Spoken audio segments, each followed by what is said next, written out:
VP হয়েছেন Sadiq Kayem, GS হয়েছেন S M Farhad, GS Mohiuddin. আমরা ধন্যবাদ দেই ছাত্র শিবিরকে বিজয় লাভ করার পরে তারা মিছিল করেনি, মিটিং করেনি, আতশবাজি করেনি, আল্লাহকে সেজদা দেওয়ার জন্য মাটিতে লুটে পড়েছে। আলহামদুলিল্লাহ। তারা আনন্দ ফুর্তি করে নাই, আল্লাহকে সেজদা দিয়েছে, কান্না করে করে আল্লাহর কাছে দোয়া করেছে। যেই শিক্ষা আল্লাহর কোরআন দিয়েছেন, ইজা জাআ নাসরুল্লাহি ওয়াল ফাত, আল্লাহর পক্ষ থেকে যখন বিজয় আর সাহায্য আসবে, ফাসাব্বিহ বিহামদি রাব্বিকা ওয়াস্তাগফির, তখন তোমরা আল্লাহর কাছে তওবা করো, আল্লাহর জন্য সিজদায় পড়ে যাও, আল্লাহকে ডাকো, শুকরিয়া জ্ঞাপন করো। কার কথা? গতকালকে বাংলাদেশের ঢাকা বিশ্ববিদ্যালয় ডাকসুতে ইসলামপন্থীদের বিজয় হয়েছে। ইসলামপন্থীরা ভূমিধস বিজয় লাভ করেছে। আলহামদুলিল্লাহ বলেন। একেবারে 28টা পদের 23টা পদে তারা বিজয়ী। আর যারা অহংকার করেছে, দাম্ভিকতা করেছে, ভিসির সামনে হাত বাড়িয়ে অপমান করেছে, আল্লাহ তাদের ভূমিধস পরাজয় দিয়েছে। তার কারণ জয় দেওয়ার মালিকও আল্লাহ, পরাজয় করানোর মালিকও আল্লাহ। ভিপি হয়েছেন সাদিক কায়েম, জিএস হয়েছেন S M Farhad, GS Mohiuddin. আমরা ধন্যবাদ দেই ছাত্র শিবিরকে বিজয় লাভ করার পরে তারা মিছিল করেনি, মিটিং করেনি, আতশবাজি করেনি, আল্লাহকে সেজদা দেওয়ার জন্য মাটিতে লুটে পড়েছে। আলহামদুলিল্লাহ। তারা আনন্দ ফুর্তি করে নাই, আল্লাহকে সেজদা দিয়েছে, কান্না করে করে আল্লাহর কাছে দোয়া করেছে। যেই শিক্ষা আল্লাহর কোরআন দিয়েছেন, ইজা জাআ নাসরুল্লাহি ওয়াল ফাত, আল্লাহর পক্ষ থেকে যখন বিজয় আর সাহায্য আসবে, ফাসাব্বিহ বিহামদি রাব্বিকা ওয়াস্তাগফির, তখন তোমরা আল্লাহর কাছে তওবা করো, আল্লাহর জন্য সিজদায় পড়ে যাও, আল্লাহকে ডাকো, শুকরিয়া জ্ঞাপন করো। কার কথা? আর একটু জোরে বলেন। তার মানে বোঝা যায় আমরা অহংকারী হব না, আমরা আল্লাহকে ডাকবো, আল্লাহর শুকরিয়া জ্ঞাপন করব। কোরআনের পাখি শহীদ আল্লামা দেলোয়ার হোসেন সাঈদী বলেছিলেন, এমন একটা সময় আসবে, এমন একটা সময় আসবে, এমন কোন 56,000 বর্গ মাইলের এমন কোন জায়গা থাকবে না যেখানে ইসলামপন্থীরা শিবিরেরা যাবে না। শহীদ আব্দুল মালিক ভাই জীবন দিয়েছে, আবরার ফাঁদকে পিটিয়ে হত্যা করা হয়েছে, সেই মাটিতে আল্লাহ তাআলা ইসলামপন্থীদের বিজয় দিয়ে প্রমাণ করে দিয়েছে, এই বিজয় হলো ইসলামপন্থীদের সূচনা। আগামীতে পুরো বাংলাদেশে কোরআনের শাসন কায়েম হবে ইনশাআল্লাহ। ইসলামের বিজয় কেউ ঠেকাতে পারবে না। ঢাকা বিশ্ববিদ্যালয়ের ছাত্ররা বিভিন্ন সংকটে তারা দিশা দিয়েছেন, করণীয় দেখাই দিয়েছেন।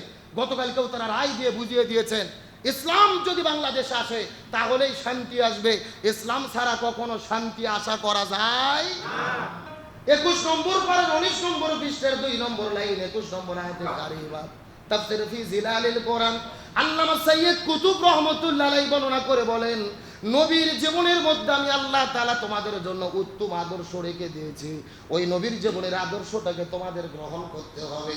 আপনি যদি পৃথিবীর মধ্যে শ্রেষ্ঠ বাবা হতে চান, নবীর তরিকায় হতে হবে। আপনি যদি পৃথিবীর মধ্যে শ্রেষ্ঠ নানা হতে চান, নবীর তরিকায় হতে হবে। আপনি যদি পৃথিবীর মধ্যে শ্রেষ্ঠ ব্যবসায়ী হতে চান, সেটা আপনাকে নবীর তরিকায় হতে হবে। আর আপনি যদি পৃথিবীর ভেতরে শ্রেষ্ঠ রাষ্ট্রপতি হতে চান, সেটাও আপনাকে নবীর তরিকায় হতে হবে। কিন্তু আমাদের জন্য বড়ই দুর্ভাগ্যজনক ব্যাপার, আমরা বাংলাদেশের 90% মুসলমান নবীর তরিকায় বাবা হতে চাই, নবীর তরিকায় নানা হতে চাই, নবীর তরিকায় ব্যবসা করতে চাই, নবীর তরিকায় চাকরি করতে চাই, কিন্তু নবীর তরিকায় রাষ্ট্রপতি হতে চাই। এই একটা জায়গায় আমাদের জন্য সমস্যা। আমরা যদি হুজুরেরা ওয়াজ করি, খাওয়ার পরে মিষ্টি খাওয়া সুন্নাত, সবাই বলে সুবহানাল্লাহ সুবহানাল্লাহ, তার মানে আরো খাবার চাই, কতক্ষণ টাকা।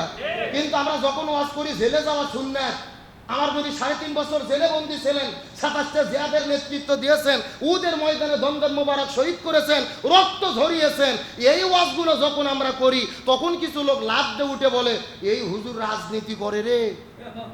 কথা বলেন, কথা বলেন। তার মানে এদের কাছে মিষ্টি খাওয়া সুন্নাত ভালো লাগে, দাঁত ভাঙা সুন্নাত ভালো লাগে না, রক্ত ঝরানো সুন্নাত ভালো লাগে না, আল্লাহর জমিনে রাসূলের সমাজ গঠন এদের কাছে ভালো লাগে না। আমার নবীজি মসজিদুন নববীর ইমাম ছিলেন, আবার মদিনা নামক রাষ্ট্রের রাষ্ট্রপতি। তার মানে রাসূলের জীবনের সুন্নাত হলো, যিনি মসজিদের ইমাম হবে তাকেই সমাজের নেতা হতে হবে। বগুড়া জেলার সবচেয়ে বড় মসজিদের যিনি ইমাম হবেন, তিনি পৌরসভার চেয়ারম্যান হবেন, উপজেলা পরিষদের চেয়ারম্যান হবেন, মেয়র হবেন। বাংলাদেশের সবচেয়ে কেন্দ্রীয় মসজিদ আপনার বাইতুল মুকাররম মসজিদের যিনি খতিব হবে, তাকেই বাংলাদেশের রাষ্ট্রপতি প্রধানমন্ত্রী হতে হবে। এটাই রাসূলের সিরাতের শিক্ষা। কিন্তু আমরা কি সেই তরিকায় আছি? যারা বলেন আছি। নবীর আদর্শ শুধু মসজিদে মানেন খুবই ভালো, শুধু মাদ্রাসায় মানেন খুবই ভালো। যখনই নবীর আদর্শ সমাজের মধ্যে কায়েমের কথা বলা হয় তখনই বলা হয় এটা এখন রাজনীতি চলতেছে। এখন বলেন তো, রসুল যে 10 বছর রাষ্ট্রপতি ছিল এটা কি রাজনীতি? রসুল জিহাদ করেছে এটা কি রাজনীতি? তার মানে আপনি রসুলের সিরাত বুঝতে পারেন নাই, তারতম্য বুঝতে পারেন নাই, রসুলের জীবন প্রণালী আপনি বুঝতে পারেন নাই।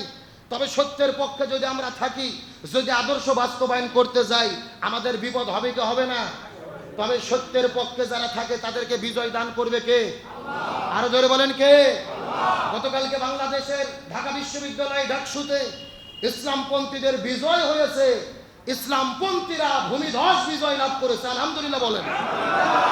একেবারে 28টা পদের 23টা পদে তারা বিজয়ী। আর যারা অহংকার করেছে, দাম্ভিকতা করেছে, ভিসির সামনে হাত বাড়িয়ে অপমান করেছে, আল্লাহ তাদের ভূমিধস পরাজয় দিয়েছে। তার কারণ জয় দেওয়ার মালিকও আল্লাহ, পরাজয় করানোর মালিকও আল্লাহ।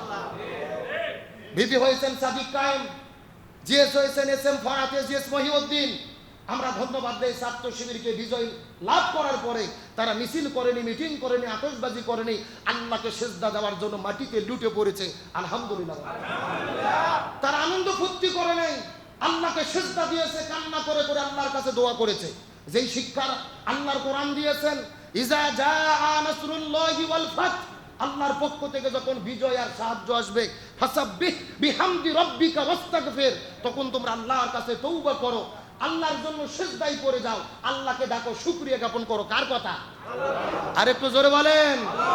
তার মানে বোঝা যায় আমরা অহংকারী হব না, আমরা আল্লাহকে ডাকবো, আল্লাহর শুকরিয়া জ্ঞাপন করব।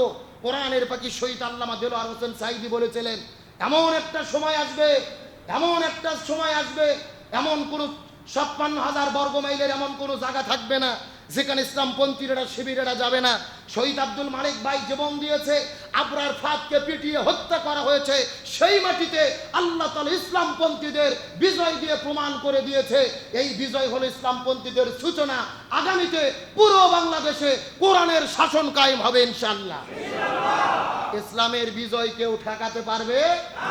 ঢাকা বিশ্ববিদ্যালয়ের ছাত্ররা বিভিন্ন সংকটে তারা দিশা দিয়েছেন, করণীয় দেখাই দিয়েছেন।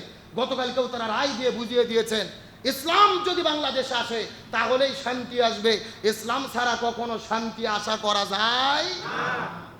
আমার প্রিয় বন্ধুগণ, মুসলমান ভাইরা গভীর মনোযোগ লক্ষ্য করুন। তাহলে বলতে চাচ্ছিলাম রাসূলের জীবনটাকে পরিপূর্ণ অনুসরণ করা লাগবে। কিছু মানবো কিছু মানবো না তা হবে না। ইমাম বুখারী রাহমাতুল্লাহ আলাইহি বুখারী শরীফ লেখার আগে একটা কিতাব লিখেছিলেন, যেই কিতাবের নাম হলেন আল আদাবুল মুফরাদ। ওই কিতাবের মধ্যে তিনি একটা হাদিস বর্ণনা করেন। রাসূল বর্ণনা করে বলেন, হাসরের ময়দানে 6 প্রকার মানুষদেরকে আল্লাহ তাআলা বিনা হিসেবে জাহান্নামের মধ্যে দেবেন। তার মধ্যে প্রথম প্রকার হলো তারা যারা দুনিয়ার ভেতরে নবীর আদর্শ না মেনে অন্য নেতার আদর্শ দিয়ে জীবন পরিচালনা করেছে। এখন আমি আপনাদেরকে জিজ্ঞাসা করি, হে বগুড়ার সচেতন মুসলমান, আমাদের দেশের মধ্যে সমাজের মধ্যে নবীর আদর্শ বাদ দিয়ে অন্য কারো আদর্শ গ্রহণ করেছে এরকম লোক আছে না নাই? কেউ বা বাবার আদর্শ গ্রহণ করেছে, কেউ বা স্বামীর আদর্শ গ্রহণ করেছে, কেউ বা চাচার আদর্শ গ্রহণ করেছে, কেউ বা দাদির দাদার আদর্শ গ্রহণ করেছে, কেউ বা কার্ল মার্ক্সের আদর্শ গ্রহণ করেছে, কেউ বা লেনিনের আদর্শ গ্রহণ করেছে। আল্লাহর কসম করে বলি, এই দুনিয়ার মধ্যে নবীকে বাদ দিয়ে বাবা দাদা চাচা খালু ফুফা কার্ল মার্ক্স লেনিন পুতিনের যারা আদর্শ গ্রহণ করবে এদের বিনা হিসেবে জাহান্নামে যেতে হবে, এতে কোনো সন্দেহ নাই। তার মানে বোঝা গেল, জান্নাতে যদি যেতে চাই কার আদর্শ লাগবে? রাসূলের। আল্লাহর কেন? জোরে বলেন কার? রাসূলের আদর্শ গ্রহণ করতে হবে। রাসূলের আদর্শ যদি গ্রহণ না করি আমরা কখনো এই দুনিয়ার মধ্যে শান্তি পাবো না। বলতে চাচ্ছিলাম, আল্লাহ তাআলা রাসূলের জীবনকে অনুসরণ করা ফরজ করে দিয়েছেন। প্রথম নম্বর কারণ হলো রাসূলের মধ্যে শ্রেষ্ঠ আদর্শ। 2 নম্বর কারণটা কি? এই সম্পর্কে আল্লাহ তাআলা পবিত্র কোরআনুল কারীমের মধ্যে বলেন, আল্লাহ রাব্বুল আলামিনের ঘোষণা, ওয়া ইন্নাকা লাআলা খুলুকিন আযীম। সূরা কলম 29 নম্বর পারা 3 নম্বর পৃষ্ঠার 12 নম্বর লাইন 4 নম্বর আয়াতে কারিমা।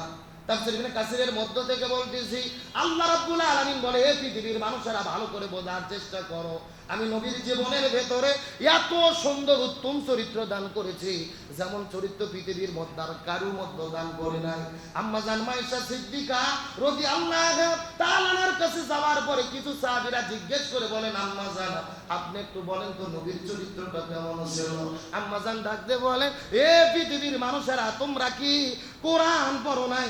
সাহাবীরা বলে, হ্যাঁ আম্মা জান আমরা কোরআন পড়েছি। সঙ্গে সঙ্গে আম্মা জান বলেন, তাহলে তোমরা ভালোভাবে জেনে নাও, পবিত্র কোরআন ছিল যেমন আমার নবীর চরিত্রটাও ছিল যেমন। একেবারে পবিত্র কোরআন যা, আমার নবীজির জীবনের প্র্যাকটিক্যাল লাইফটা, আমার নবীজির জীবনটা। এই জন্য নবীজির জীবনকে অনুসরণ করে আল্লাহ ফরজ করে দিয়েছেন।